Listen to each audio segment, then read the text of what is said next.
We are live. A very good morning to each and every one of you, and welcome to the second episode of Mom's Morning Show, where we bring you practical tips to discuss.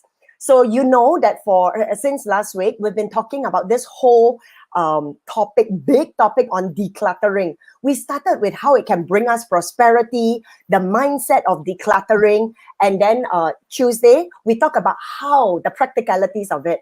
And yet we thought this is perfect for Morning Mom Show, where we talk about, we all know what's the right thing to do in our heads, but the reality of it is, when tire hits the road.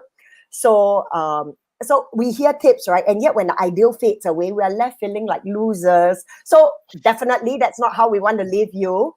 We have two opposing views. Today, Junia will be taking, I'm more of a thrower, more off, right? And my beautiful mom, Sherlyn, is more of a hoarder. I'll let her share more.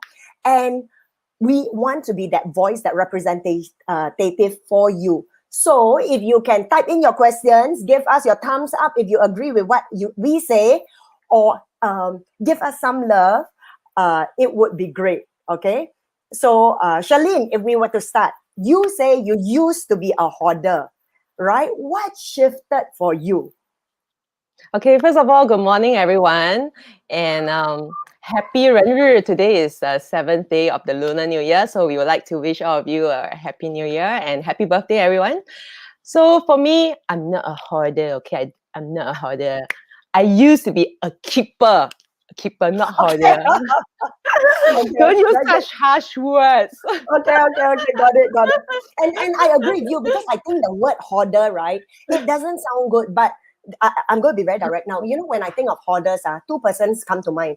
Number one is my husband's grandfather. When I go to the house, it's the whole balcony has almost no space because it's full of things that are stacked up.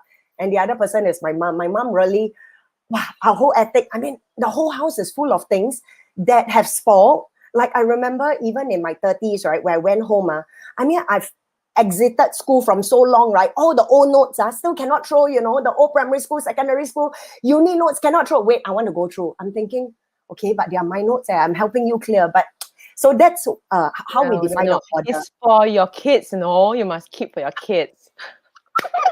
Really? Yeah. So They may I'm need it. But and I love what you say, because I think that's the mindset, right? So viewers, any questions you have, do type them in, because that's the mindset. And often mindset is in the realm of the unconscious, and there are fixed patterns that continue. So yes, they may need it, but then the syllabus change already leh. How to You can learn convince about history of math. history, or to compare how the syllabus has changed, right? Correct. No, We see how MOE has developed over the years. but it's not relevant. So how? Okay, so for you, what made you shift? Like, did you used to be someone who was exactly what you were sharing? And what made you begin to, from a hoarder, shift to a keeper lah? Oh no, it's keeper to now more of a thrower. Okay. Don't use hoarding. Okay, don't want hoarding, hoarding not so good. Okay, so how did you shift from a keeper? Was it mindsets that shifted, or what did you realize that you decided, I think I'm okay, I'm brave enough to begin to throw? Okay, maybe I start with my history first. So my parents, the thrifty sort. We don't want to waste things. We should keep things instead of standby. Standby, keep it somewhere. We may need it someday. So we have a lot of things. I grew up in that kind of environment, so I was never used to throwing things away until I think I married my husband. Then things became different, and of course we had set up our own house, and then so we have to keep things neat for a while. However, the old habits will kick in, right? It's what has been passed down, and then I've never had any how to say, any like school to teach me how to throw things away. So it's always been keeping. And especially some of the things, right? When you bring out the old things and you look at them, wow, they bring you such joy. Like you look at those primary school things and you see, wow, my friend wrote me this message before, then you laugh about it. And it's a nice experience, a feeling when you take out, provided that you take it out. Because sometimes it's so messy that you have so many things, and then you wonder, hey, where you would not even look at those things until you declutter, right?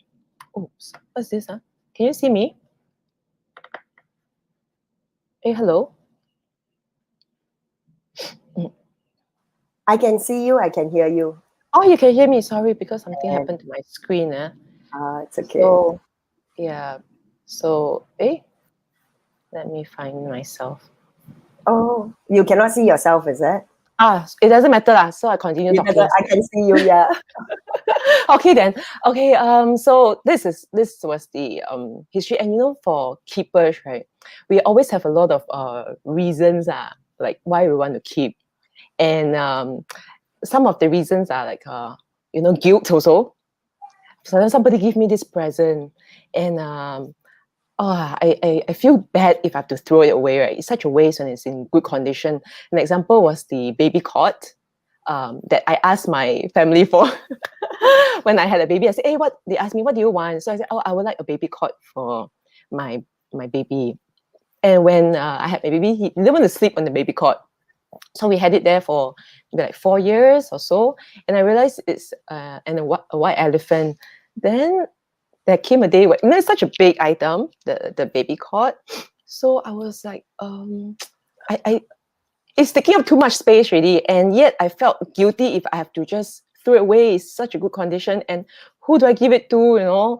Then I went to ask my parents, like, hey, the baby cot you gave me, is it okay that I give it away? And actually everybody was okay. It's just that the guilt that I felt was like, oh, it's not so nice that somebody gave me this present and I have to throw it away. So it's the kind of emotion when I keep things, it's the kind of feeling like, yeah, somebody give me this. If I throw it away, is it like I'm throwing away that feeling of them giving me that that kind of love that I receive from them? You know what I mean? Do you have that kind of feeling? Wow, that's very interesting. I'd love to unpack what you brought in, right? I think you are right, because as I relate what you shared with my mom and even grandfather, I think they come from, and we've covered this last Tuesday. So viewers do look for the videos where we cover about mindset, where the scarcity mindset is not enough. So because 不够, we tend to hoard, we tend to keep, because what if I need it later? I don't want to waste money spending money when I already have it. So, but that is all scarcity mindset. And we know, right, Sherlyn, you and I, that whatever our mind focuses on, we attract. So we literally attract not enough. We literally attract this same level of comfort zone that we're in. And yet, if we dare to break out of it, because the act of throwing literally interrupts that thought pattern, then we actually clear a space and the universe will then bring in more. So that's one. But I love what you said about being sentimental, because my husband is someone like that. But I remember it caused us to argue. I remember looking through in the early days, got ex-girlfriend picture, you can imagine how I feel, right? I'm like, hello, you together with who now? Why are you still keeping ex picture? It doesn't mean anything. Then doesn't mean anything, then throw law, being the thrower, right? He's like, but they had a history together. I'm like, then who's relevant now? Who's current today, So I hear what you have to say about guilt, and but I think before we go into guilt, if we talk about the sentimental part, right? I don't know. I think every individual is unique, because my husband, right, being the man, quite interestingly, he's more sentimental than me. When we sold our first car, he cried, and I realized how he treasures things a lot more. For me, how I overcome that, and I agree with you, when I look through my friends' pictures, it brings a lot of joy. But can I tell you something? I realized, right, with my older secondary or JC friends, I realized that whenever we talk, so this is something that I began to grow. Do we still talk about the past memories?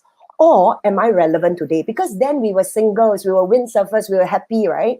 But today, we each have families. So one is in US, one is in New Zealand. They each have 2 kids. And I realized that without knowing, I unconsciously keep going back to the past. And I think that's what we want to talk about, right? Because sometimes when we can keep so much, it's like so much of our energy stays in the past instead of staying in the present. So for me, I'm quite an advocate of staying in the present. Not so, like the past is beautiful, right? Like, the kids draw stuff and we bring it out like old notes from friends.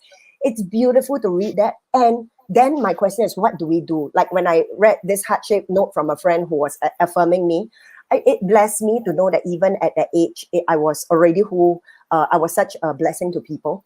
And what that made me do is, do I just see, oh, feel good myself and then keep that thing again? Or do I give Debbie, is her name, a call and say, hey, babe, I'm just thinking of you and I just wanted to say I discovered this and just wondering how you are in life today. So for me, my heart is ultimately like, the past, like we don't cut off roots, definitely not. But as an anchor to building the present and maybe the future, we don't know about the future, but to make it something that is a part of my present life today where it's relevant, not outdated. So that's how I feel. But wouldn't the old things help to remind you? If not, Yes. you wouldn't even call Debbie, right?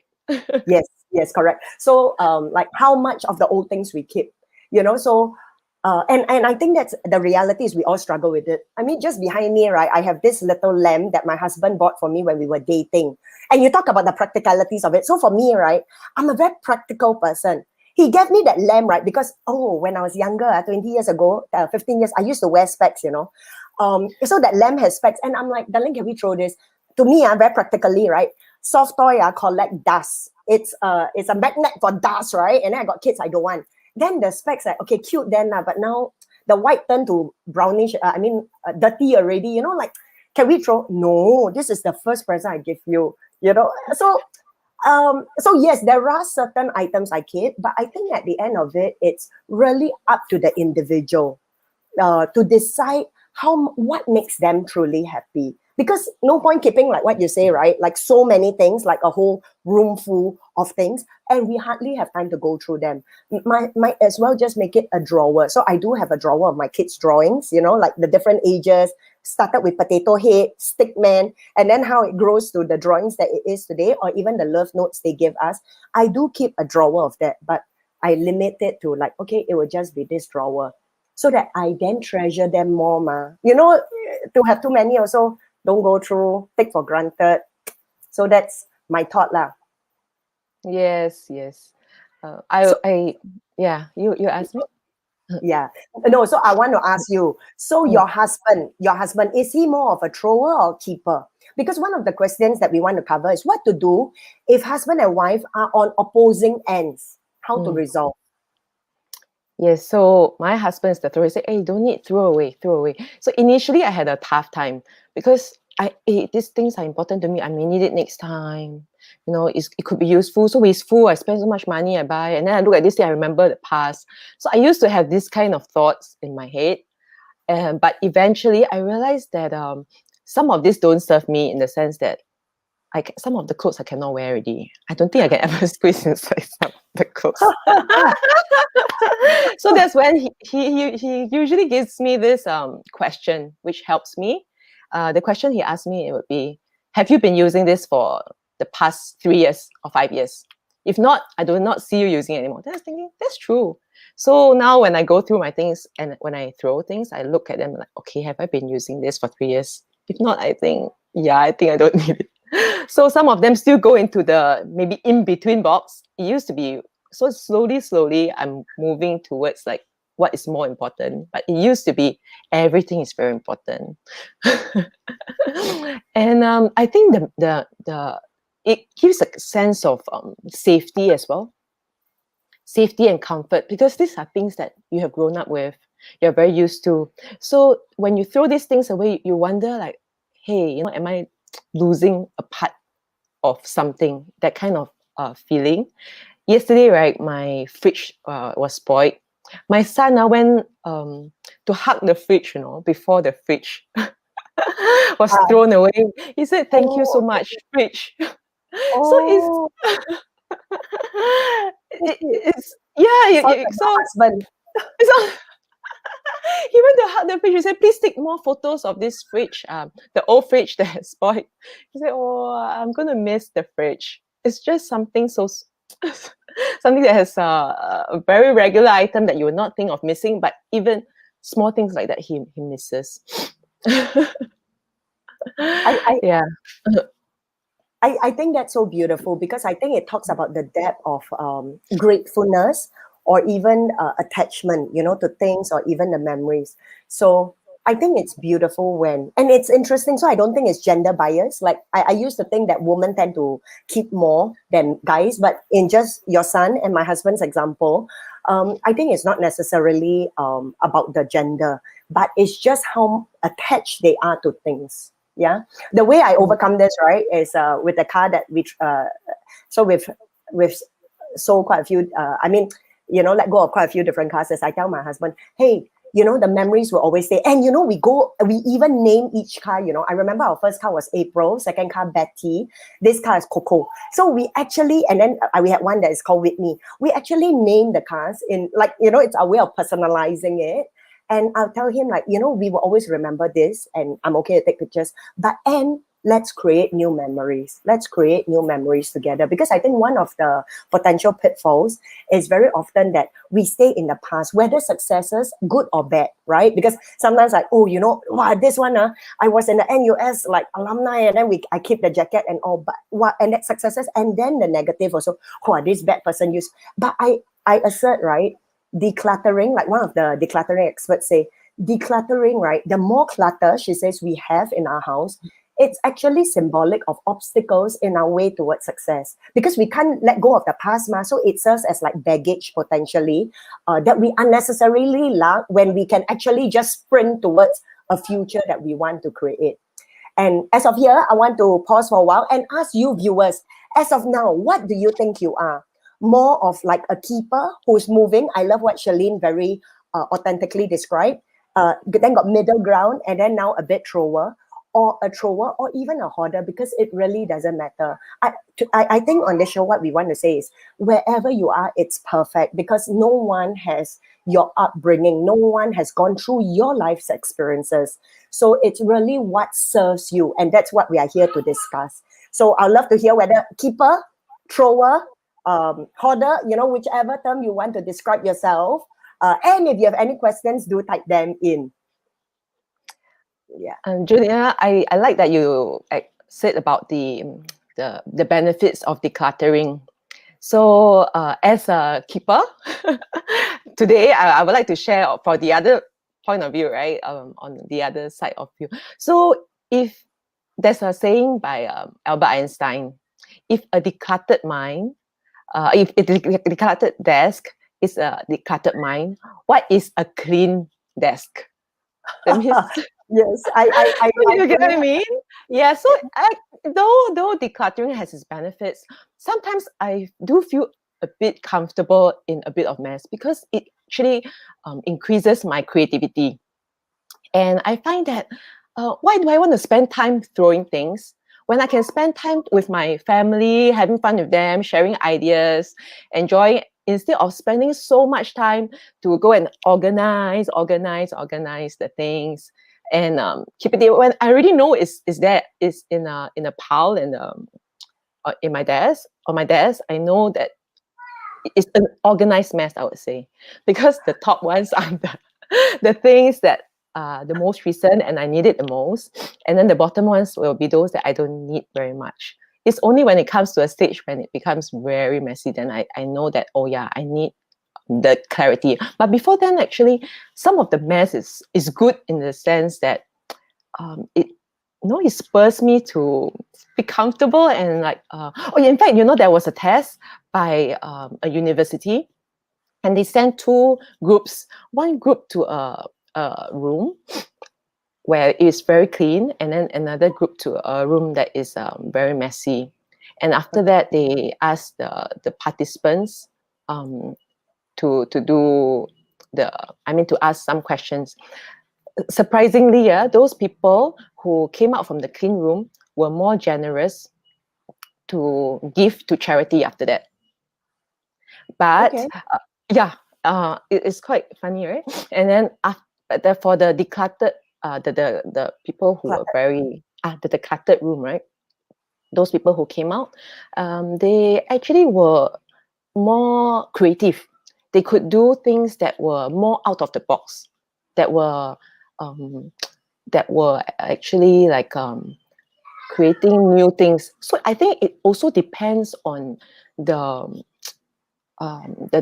let's say the environment you're in. If you are in a workplace that needs a lot of creativity, some mess is actually good.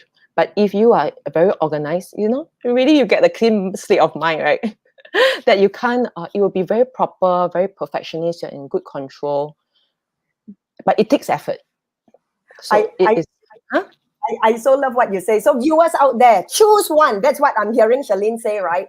Yeah. Creative or charitable? Both see, choose one. No, what would you want you and your family to be? The creative kind or the generous ones? Those who give to charity. I love what you share because, to be very frank, right, my personality, I'm a very disorganized person. Okay, so we talk about clutter. Now I want to shift to organization or the lack of. So my clothes, even when we go holiday, literally luggage or bag, right? So that's very interesting. So I think organization is very different from keeping. So my husband will fold everything nicely and put inside the suitcase. Mine, you open the suitcase, I want this, just throw in, like literally the clothes I want. Sometimes I fold, sometimes I don't even fold. That was in my early days. I just literally throw in because then when you reach the destination already, just take out and wear. No need even to iron. So I tend to buy wrinkle-free, very fast-free being. So you can imagine I used to be a very organized mess person. I used to take pride in like, messy, never mind. I know where everything is, can already. But actually, moment of truth, when I got down to do I really know where everything is, I realized that I did waste a lot of time looking for things, right? Because I really didn't know where they were. So as I begin to have more children, I mean, I think living as an individual, living with my husband is easy. It's just the two of us, right? But as the home increases with more and more people, with more and more things, I realized that having some sort of a system actually kept not just sanity but help relationship. Because I give you an example, like 3 years ago, I think, when my daughter, okay, come, let's read your Chinese now. Literally, I spent 20 minutes looking for the Chinese textbook. You know that where is it? I last left it here, but it's no more here. It's not in my bag. It's not. And then we will waste 20 minutes. By the time we find a Chinese textbook, I don't feel like reading anymore. My kid is already. So I realized that organizing, while it's not my natural instinct, is a skill that I began to learn. So on the continuum of learning, right? Some people, it comes naturally for them. Some people like me who struggle to learn, right? It's not as masterful, but it gives some sense of a home to each item. So your school bags, when you come, it will always be here. Your Chinese assessment books or things that you use will always just be here. Library books, we used to get fined, because they were everywhere. And then time to return, I cannot find. Must turn the whole house upside down. So now all the library books will just be here. You read already, come back, just put here. So there are some things where there's a bit more organization for us. Yeah, and it makes the whole family function, I think, better. So do you have tips, like how does everybody keep up with the system? For your, maybe you can share with the audience, like everyone, the viewers. So I in communication. So it's not Junia and Junia know that this is the bag, this is the spot for this. No, I actually train them. So last time they come back, the school bag, one here, one the room, one everywhere, right? That was many years ago. And then I decided it doesn't work, right? It doesn't work. I want each of the items to sort of like have a home for it, a place, its rightful place, where it can be found anywhere else, but it will always come back here ultimately, So I communicate with the kids. Okay, when you come back, this is the space for your books, for your bags. This is the cabinet for all your assessment books or things that you use on a regular basis. These are all your B textbooks. So it's a different space because we won't open that particular space. But this cabinet is something that we open and we access more often.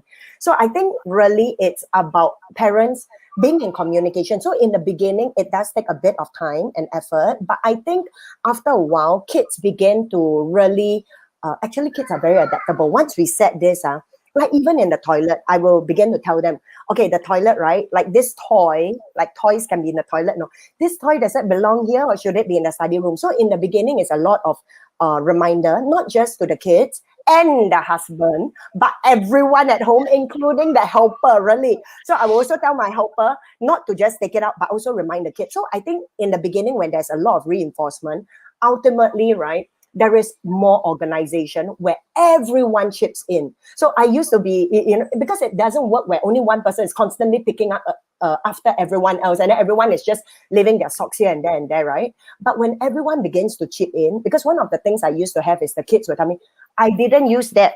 So why should I keep? Wow, I used to be so mad. No, Sherlyn, like, Che Che is the one that was playing that game. So Che Che should keep. Wow. So it's a lot about being in communication and telling them that this is our family, our house, and about responsibilities in stepping up. Yeah.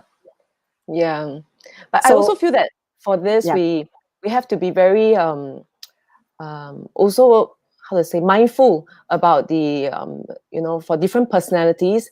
Sometimes some people, like the type A people, who are very perfectionist, who are very organized, we could quarrel with the other group, which is the type B, which is more like me, more relaxed, more chill kind of people. So it's about a lot about communication for the family, like me and my husband, right? So it's about, okay, you don't touch my things first, this is mine, and then after that, his is like, this is his thing, so he can throw his things, but don't throw in my stuff.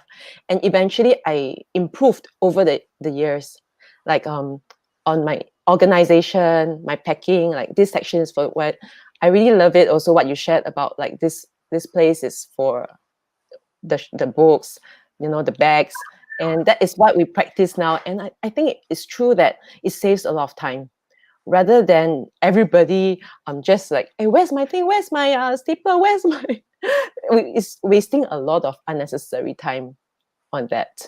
Yeah. Yeah. I love what you say about respect, because uh, I don't think I've ever done that. Lah. But honestly, I wouldn't like it if someone were to throw away my things, right? So, like, your husband gives you the space and trusts you to sort out when you say you will. It may not be within the time frame he prefers. Like, he may want it to be done by today and you may take 6 months.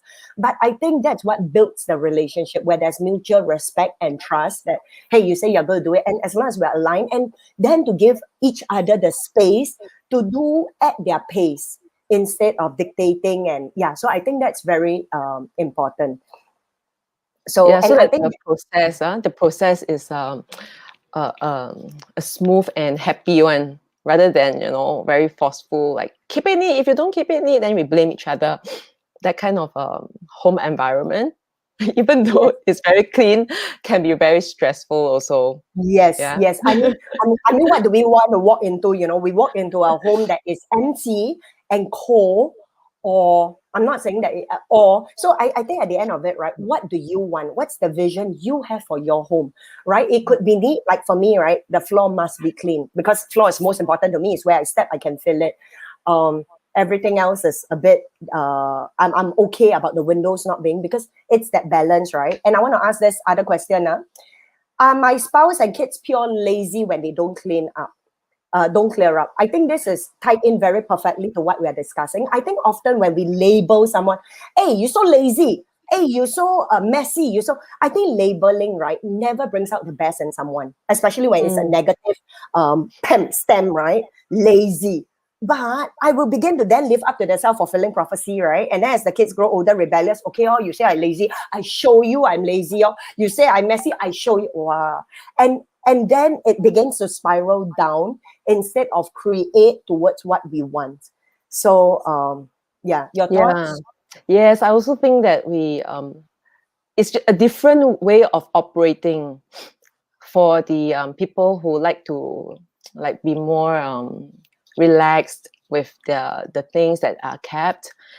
We can train them in a way, because some people actually keep things and it helps them to get information, so I believe there are some people who keep a lot of information during the strengths quotient. Yeah, they said that there's one type of people called the input, who actually gather information, need a lot of information to make their decisions. So these type of people have problems throwing things away. Hey, very interesting. We're Mm. talking about the strengths finder, right? Input is one of my strengths also. Interesting, Oh, is it? yeah, really, Oh. really. So I love like reading. I love like inputting, like Mm. knowledge. I love, so for me it's knowledge, specifically. Yes. I love inputting a lot, whether it's radio, podcast, not radio, I mean podcast, books or videos. I love just learning, and since I was young. So you are right. And then even better, after I learn, because to me, I don't want to just like hear and not internalize. You know what I do? I actually write notes for all the things I learn. So, and I'm quite a traditional person, so I use pen and paper. So you can imagine my stack of notes. It's like boom, really a lot.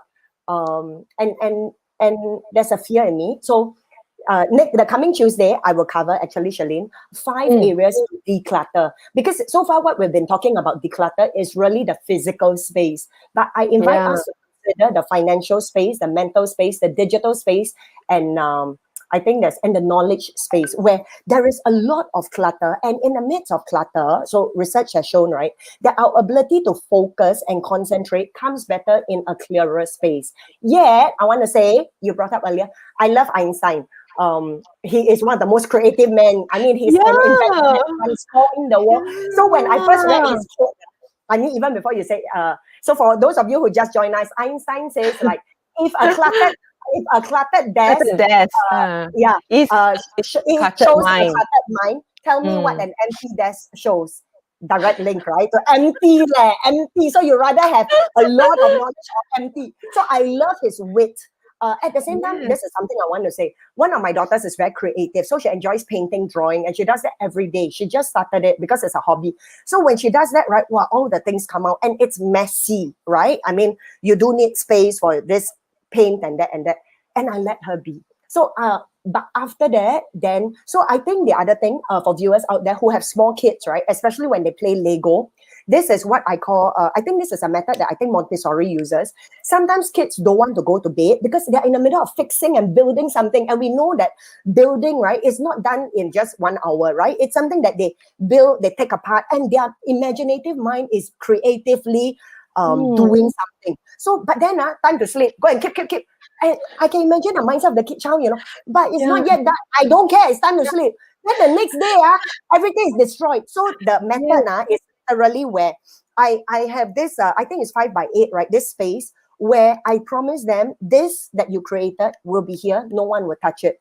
And then the next day you can continue until you are finished. So I tell you, there are periods, right? Like I think for close to 3 weeks in my kids' room, the girls they were building with Lego houses, like so they have sisters' bedroom, like swimming pool, like garden, and it was big law. And then Chinese New Year, and it's like quite a lot on the floor, and I just allowed it. So what I'm saying is I'm not against like always clearing. I think there are seasons.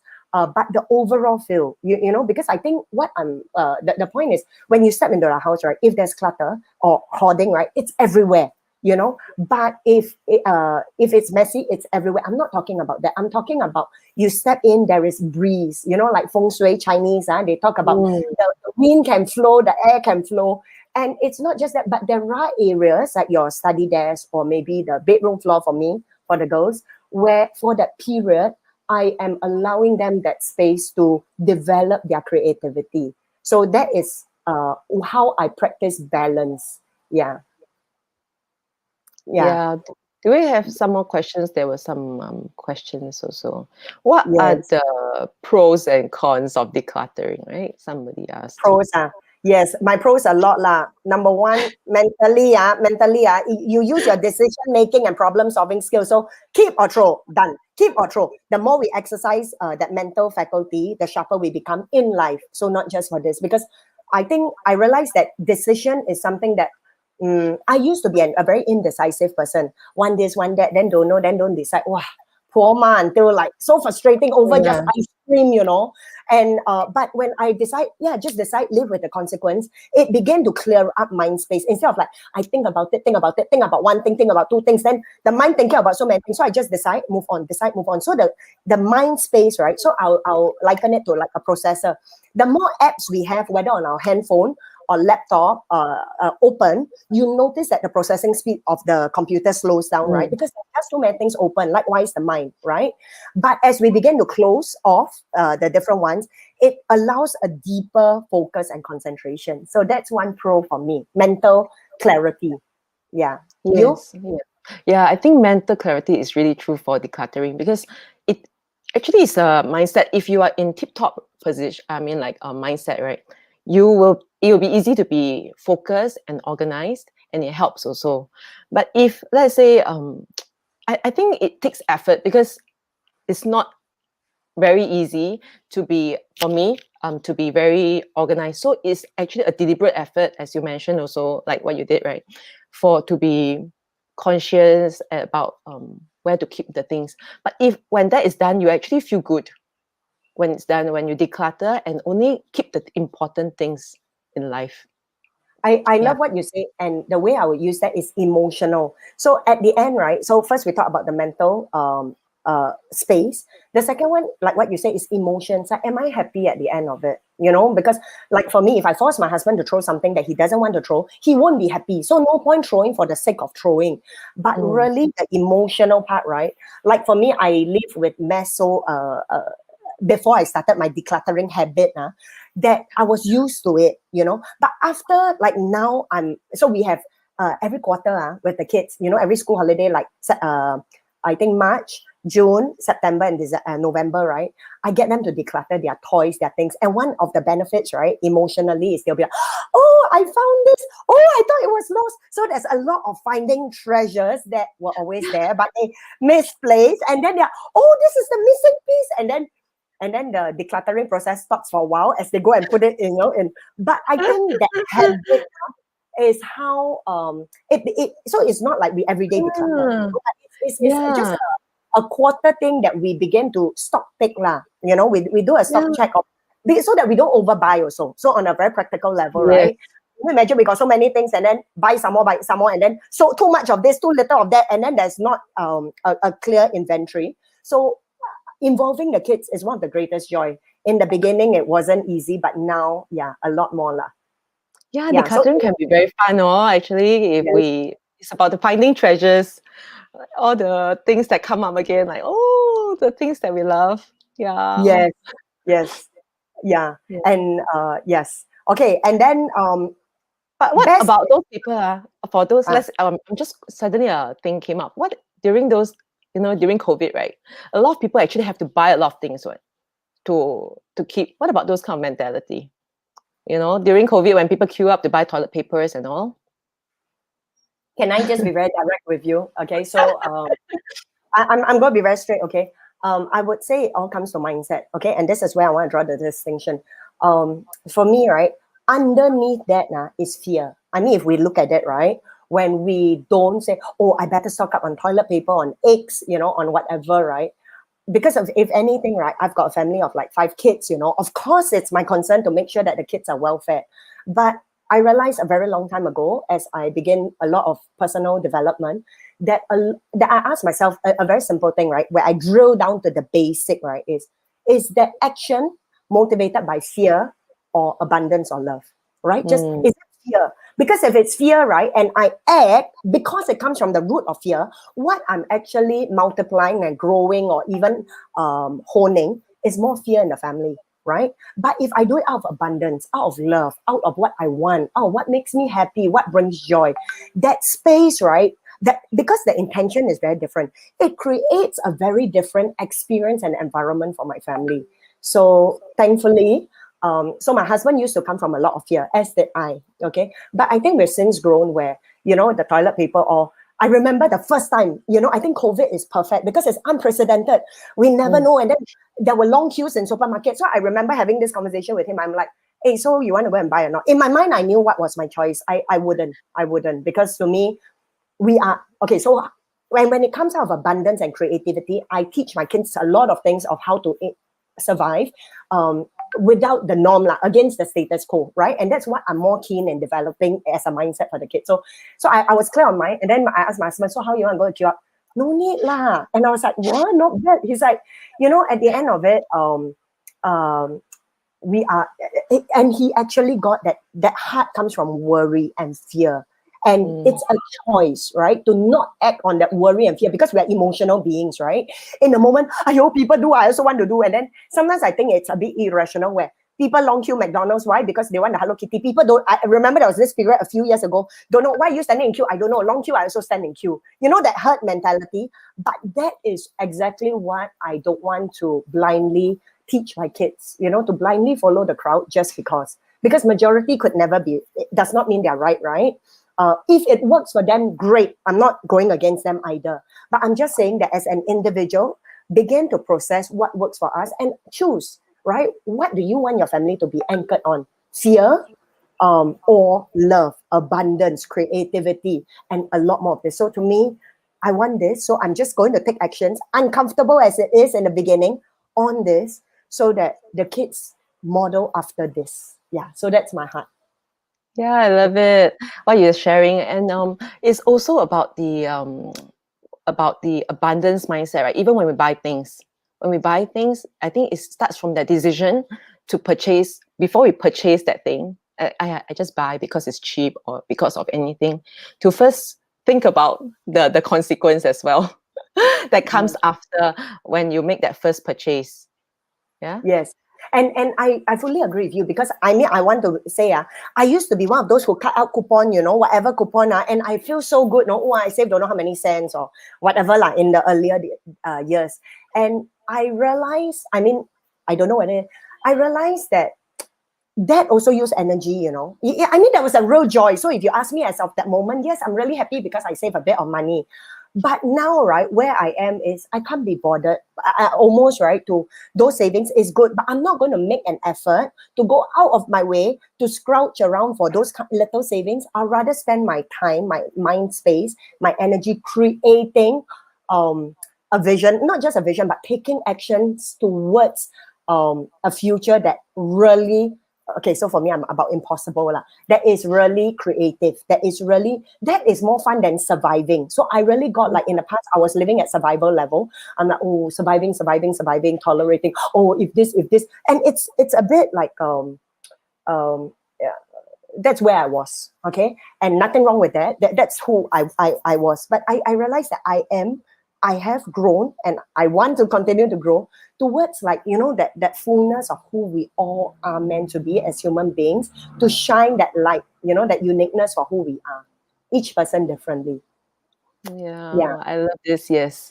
I used to be like that also. I used to also feel that it's important to have all those things. But as I began to feel that, it's the beauty of each of our individual inside is more important than the objects that we possess.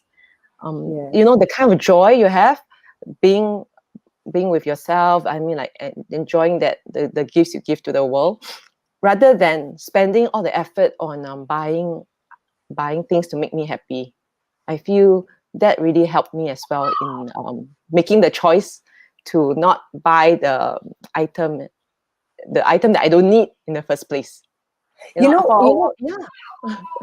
I think maybe 6 months or some. I think maybe for a few years really, I haven't really been buying that much clothes. I used to be buying a lot of clothes, and whenever there are sales, I'll be like very overjoyed. But now, as I grow older, I tend to do less of that already. Yeah. Sorry. Interesting. No. I think it's very interesting what you're saying. In fact, that is a trend, right, of potentially the millennials, where there's this study that's done now where they say there seems to be, of course, it's not a blanket, okay, but the trend, and there will definitely be exceptions, of people who are less materialistic, and you know what they're looking for? The millennials are buying experiences. So instead of material things, they're buying experiences. So I remember, I think 3 years ago, there was this Christmas. Christmas is a time where we typically buy presents, right? Buy physical things. It's such an ingrained tradition that we don't even think about it. But I remember reading, I think 5 years ago, actually, I remember reading this one article, and the author, right, was actually saying, why not this Christmas, instead of buying things, we buy experiences? It could be a trip to the zoo. It could be, so that was an overseas writer. And I remember asking the kids, right, and I was met with a lot of resistance, Initially, I was like, hey, how about this year we don't have a physical thing? How about we just go and have a wonderful dinner? We go to USS, and as I began to create things, right, they were like, you can see that, but this is so different. This is the way, you can see that mind began to think, but why not possible?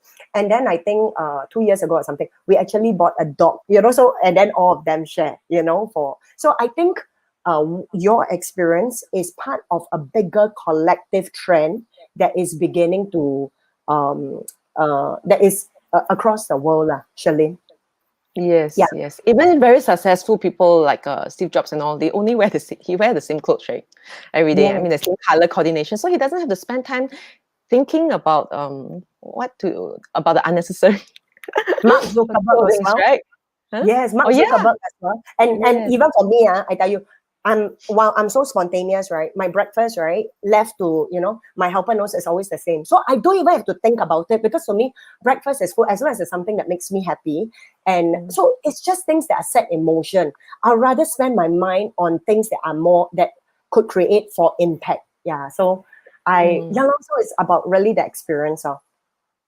Yeah. So Experience is much better than the physical items, right? yes. Yes. That kind of thing. So, yeah. So, viewers, if you have any questions, do type them in. If you enjoy, do give us your thumbs up. Whether, it's keeper, it's thrower, or anywhere in between. Sherlyn, any one last advice that you want to leave our viewers with? One advice, I would say don't buy first so you don't have to throw later. What about you, Junia? What's your advice? I love your minimalist thing. For me, an advice I would, but in line with what you share, can I say, I wrote this article for Money Smart, right? And I remember they asked me, like, Junia, with 5 kids, you got so many, how do you cope in expensive Singapore? Because that, Money Smart, right? They're about money and budget all. And the truth is, I don't know for you, Sherlyn, viewers, for me, my experience is even though we can buy a whole wardrobe, like 20, 30 clothes, the kids only wear the same few clothes when they go out. So on weekends, right, when they go out, it's the same 2 or 3 things that they really like and they won't touch the others. Is that the same experience? Like the others untouched? Your kids? Mine, they're very simple as well. You just give them this, or you just grab anything that's on top. They can't really, they don't really bother. Boys, Understand. they're not that. Boys. And yours is younger. I realized, right, because I let my kids choose their own clothes, right, the girls and all. I realized that they will wear the same few things, go beach, also wear dress, go wear dress, I'm like, okay, I'm trying to teach them how to dress appropriately for different situations, right? But so I agree with you. Like sometimes as we hold back, right, it just gives us a space, so we don't have to think. For me, decluttering, one advice, right, at the end of it, I would say, as you choose, right, I think this is the biggest for me. As you choose to take actions out of your comfort zone, you literally interrupt a thought pattern and you expand. And it's that uncomfortable process that many of us keep being the same as who we were like a few years ago, a few months ago, and until the day we almost die. So if we want to break out, right, like what Disney says, inside our comfort zone, this out of is where magic happens. Then it's really taking actions that we're not comfortable with. So with that, I want to bring this to a close. We have in Mom Space, or in Modern Asian Mother, a 10-day challenge, where the challenge is just to spend 5 minutes to half an hour. You don't need to declutter a whole wardrobe, just one shelf, just your wallet, just one drawer. Just take 5 minutes, because that sort of like breaks and interrupts your mind pattern in creating, you know what, I don't want this, I don't want this, I don't want this. This is what I want. And as we create spaces, this 7th day of the Lunar New Year, may you have a blessed New Year. May you have a blessed birthday, and may the desires of your heart come true. 心想事成. With that, tune in to Tuesday, where we will talk the last session on decluttering 5 areas at 8:30, and next Thursday. Till then, you have a blessed day. Bye. Bye-bye.